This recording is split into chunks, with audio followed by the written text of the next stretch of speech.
my name is Hannah Behrman. I'm 28 years old. I'm formerly known as Hannah Van Lanker, if any of you know my family. But I first want to say thank you for you guys letting me come and give my story. That's not even my story. It's just one being written for me as I walk through life. But, you know, it's always kind of scary to get in front of people and tell your story, especially when you grew up a pastor's kid and you messed up. And that is my story. But I want to start with my favorite verse that has stuck with me since I was in middle school, and that is Philippians 1:20. As it is my eager expectation and hope that I will not be ashamed, but that will have full coverage now as always, Christ will be honored in my body, whether by life or by death.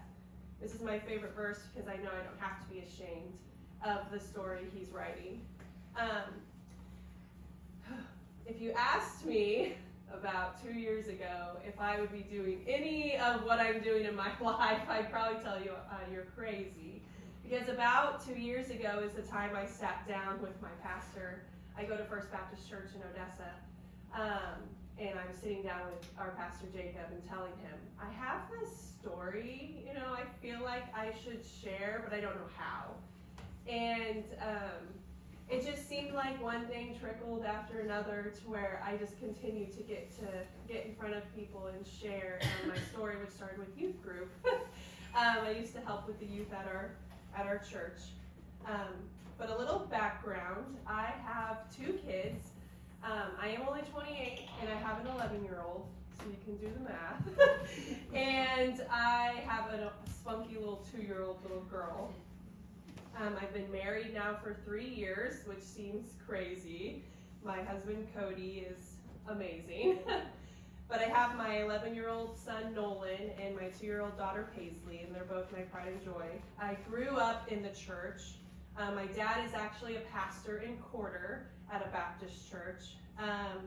Some of you might know him, Gary Van Lanker. He was the youth pastor at Calvary, some of my wonderful friends over here from Calvary, for a long time. And that was actually the church that got me through the majority of my trials. But if you know him, I am him. Times 2. So it is super fun, and I take it as a compliment when people tell me that I remind them of him. So if you ever say that, no, I'm not embarrassed by it. I do enjoy it. But back in middle school and high school, I would have been embarrassed, you know, because who's not embarrassed of their parents when they're teenagers?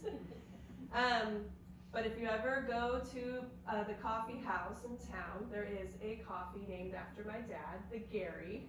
So you'll have to go try that in Odessa. But the reason why I talk about my dad so much is because my dad is literally my everything. My dad and my mom, they got me through my toughest battle of life, and my family is everything to me. They are the reason I survived all of high school. But family that not only loves each other but puts Christ at the foremost in the middle of everything is why I've been able to make it through. But I grew up obviously in a very loving Christian home with a dad that's a youth pastor. We spent a lot of time at church. I usually was there during the summer helping set up for Vacation Bible School, all things kids, youth related. I was always there, or just helping clean the church because I had nothing else to do, my sisters and I. But I never had to question if my parents loved me because they were always there, always. Even if I was wanting them to back off a little bit, they never did. But I played a lot of softball growing up. That was the biggest part of our life was sports. So my sister and I spent a lot of time in the car together with my dad, blasting music way too loud, but they're memories I'll hold on for a lifetime. But one very important memory that I'll never forget is sitting down with my dad at 7 years old and asking to be baptized and accepting Christ into my life. And that is a special moment between a dad and his daughter that I'll just never forget. But you know, even though I had a great childhood, one thing led to another. Once I hit middle school and high school, that's when temptations really started. Because I wanted to fit in the best that I could. Sports were kind of my niche. I was good at it, so I just let it kind of take over who I was and what my identity was. And so that was my main focus, not Christ. And I was searching for happiness in a lot of wrong places. I was going to church every Sunday and Wednesday, of course, but I thought I could be a certain child at church and be a different person at school and with friends. And in reality, I know now that wasn't right, but that's how I felt at the time. Because when you're a pastor's kid, if you've never experienced that, people tiptoe around you, they apologize for everything they say to you, they kind of put you on a different pedestal and treat you differently. And I did not want to be treated differently. I wanted to be treated the exact same way. Like, I can fit in too, watch. And that's kind of what got me in trouble. So I started looking for answers and ways to stand out. I started dating and was shown a very different side of the world. There was one boy that I met in high school who was not like any boy I had ever dated. He drank, he partied a lot, he was showing me things that were, very worldly, temptation and sin. And even though I wouldn't give into it at first, he was very pushy and very manipulative and verbally abusive. And so I quickly stepped out of character and just gave in. And that's when I started lying to my parents, sneaking around, not just to my parents, but to my entire family. It kept happening over and over, and I kept getting in trouble, of course, but I didn't care, unfortunately. I was putting my parents and my family through a lot, and that's something I wish I could go back and change. But I know it made us what we are today because of it. The anger I held on to at my parents for being angry at me was super silly. Unfortunately, after continuing down the road, temptation won. And I found out I was pregnant with my son March of my junior year of high school, and I was only 16 years old. I was the pastor's kid that really messed up. I truly messed everything up, so I believed. I messed up not only my life, but my parents. I let fear and doubt sink in. I thought God was very angry at me and could never forgive me, and that I would never forgive myself. And I know that the 7-year-old little girl that was baptized with her dad was just really mad at me. But I tried to say I was going to go through this without crying. That was a really hard time of my life. But I know that this was my fault, and nothing would go right after that. I dwelled in anger and depression and sorrow for a very long time. I was angry that God would even put that person into my life and put me into those situations. But in reality, this was my consequence for those actions. Walking the halls as a pregnant teenager, if you can imagine, was not easy, but my parents told me I had to. The fingers were pointed, the words were said, and I was the kid going to have a kid. And the reality set in really quick that it was going to be a challenge. I couldn't see it then, but he used my parents and family to encourage me and used them to be my biggest support system, but at the time I didn't want to believe it. They encouraged me and helped me finish high school, and I had Nolan December 22nd of my senior year of high school. And again, it was at the time when I had him, it seemed like the world was ending, and I wish I could go back because I didn't cherish a single moment of my pregnancy with him. When I look at him now, he's beautiful, and I wish I could have cherished it, but I did not. After high school, I graduated and I moved on to college. I don't know if you know this, but college with a newborn is really hard. Not only going to class, but I was also given the opportunity to play softball at a Christian university in Olathe, Kansas, which was a huge opening door from Christ, but again, I did not see that. My parents tried to tell me. With the help of my parents and family, I drove to Olathe, Kansas from Mayview every day for 4 years. And that was a lot of gas, a lot of time in the car to think. But I was able to graduate on time from college. College was a challenge though, trying to be a mom, a student, and an athlete. Then I ended up moving out and moving up to Kansas my senior year, and I did it all on my own while doing all of that. Once I graduated though, I was completely on my own, and this is when I truly fell into a terrible, terrible depression because I did not have my parents by my side every step of the way. Working full-time, being a mom, and paying for an apartment in life on my own was hard, and I still struggle to see God. This is when I truly fell. I fell hard.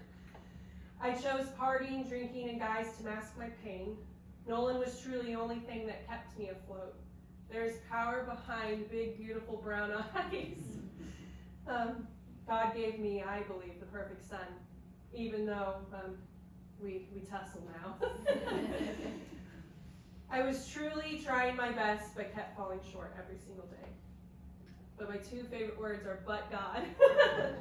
He had redemption waiting. He had doors to open wide for me to just walk through. He was just waiting for me to walk through them. Once I started my first job as a teacher, I went to school for elementary education, I finally felt God again because he provided a private school, a Christian private school for me to teach at, because this was during COVID, and Nolan was also going to kindergarten, and I really wanted him to go to school, and so we found the private school, which was great. But it took a long time to finally see he was always there. But God was not surprised at all. He was not surprised by my behavior. He's not surprised by any of our mistakes. He was constantly there, and he never did not love me. He was meant to be, my son was meant to be here to grow with me and learn with me, because we have done that. We are growing together. He is and will forever be my saving grace. Children can change your heart. Even when all those soon-to-be preteen attitudes are sneaking in. I'm experiencing that right now. And then I have to remember I once was 11. But all of this was possible because of my family and my church family. All of this was possible because I have a family who puts God in their whole faith in God. Because there's redemption in Jesus, family can prevail through this. But I constantly seek him in his guidance, and this has opened many doors. I had the amazing opportunity to be a teacher for 6 years, where I got to teach children about how good our God is since I was in the private education, which healed me eternally. But God never stopped opening doors. I loved being a teacher. I actually got to teach with Mallory for a little bit, and it was my entire world. Getting to see kids grow in knowledge, it was a very big passion of mine. But again, God had another plan that I never saw coming, that's for sure. And some of these ladies over here are part of that story. I had a lot of people telling me to apply for a job at our church as the children's director, and I kept saying no. I did not want to do that because I had my life figured out finally. I am a teacher, and that's what I'm meant to do. I did not want to quit teaching because I know that's where God wanted me to be.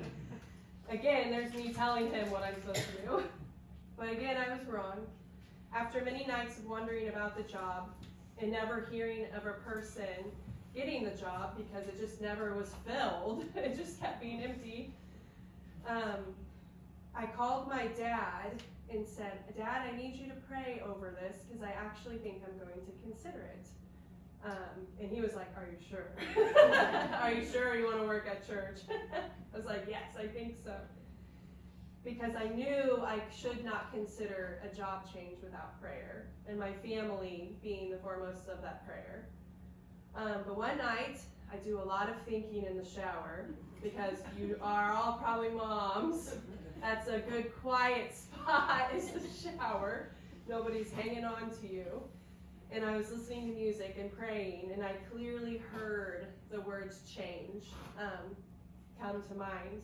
And I stumbled on that for many days, and I kept coming back to that word multiple times, and I was like, okay, I think I hear you. Then I had a dream, because I don't know about you, but I dream. Like, I have very vivid dreams, and I had a dream that I was in front of the kids at our church and during Vacation Bible School, which is not abnormal because I do help with VBS, but I clearly knew that that was a sign that I was meant to go for the children's director at our church. And so I sent in my resume the next day. And I stand in front of you today as the children's director at our church at FBC Odessa. And it has truly been the best 8 months of my life, which seems crazy. It's already been 8 months. But I get to help children with their walk with Christ and help families that feel broken because we were that family that felt broken around some of these kids' age. And I'm so thankful for that. Because with God, all things are possible. And I know that I'm a true testament of that. Through faith in all things, they work for his good. He knew what he was doing. He knew I'd be standing here today. And he works in funny ways because I told my family that once I graduated college, I would never move back to Odessa. Because that's where I was hurt the most. And I still have to see those people. And I go to church with some of those people. And I do life with a lot of those people. But I choose to love them because that's what we're called to do. And I truly believe that purpose for me moving back was to love them the way that they're meant to be loved.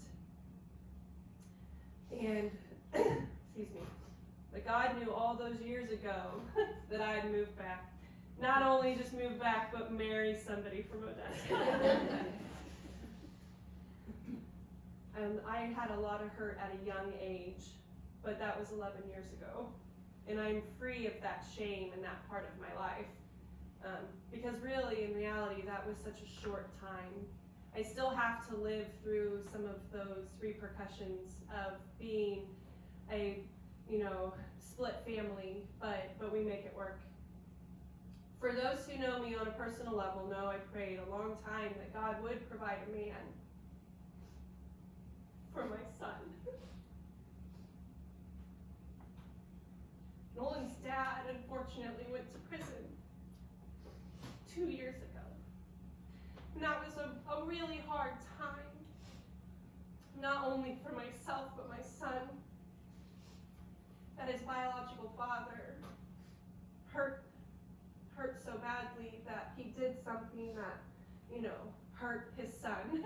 He didn't hurt him, but hurt his feelings by leaving.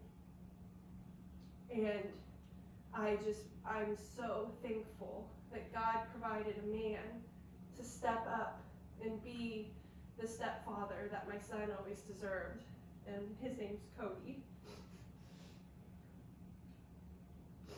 He not only loves me for who I am, but he loves my child like he is his own and has done everything in his power to show him what a loving father, a present father looks like. And I'm so thankful God provided Cody in our lives. And something really special about Cody is that he actually walked my story with me. I met Cody when we were in 8th grade. We went to school together and we graduated together. So he not only knows me very well, but he watched the pain I walked through. He heard the stories told, all of the rumors told, And yet he still chose to marry me. And he chooses to unconditionally love us the way Christ intends a man to love his wife and his family. And I will never be able to thank God enough for him, or thank him enough for walking into our lives. I love getting to watch Cody and Nolan interact. He loves him, he teaches him, he disciplines him, all things that are good attributes of a father. A father who loves his heavenly Father. And that's exactly what we want.